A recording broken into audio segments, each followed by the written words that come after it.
So continuing our introduction to basic front-end web technologies, after HTML, the next step is CSS. So, while HTML is the skeleton, CSS is the basic look and appearance.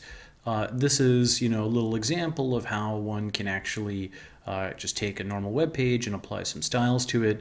We also discuss resets and CSS frameworks and so on. In addition to this, if you go to the Mozilla Developer Network page, this main page on CSS, and you don't have to remember this whole URL, you can just Google MDN CSS, has a lot of great stuff. In particular, the tutorial and the CSS reference are quite good. Here's the tutorial. We go through this in one of the homeworks, but basically this is something where you can kind of go through from the very beginning and you'll get reasonably expert by the end of it.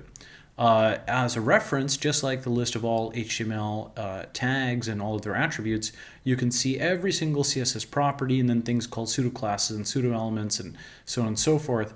So if you ever forget what the margin is, for example, you can click this and you can see, exactly how to specify it and so on and so forth, as well as the kinds of values it accepts and examples, right? So this is really quite useful. You should know about this page, and that kind of complements this sort of empirical styling over here.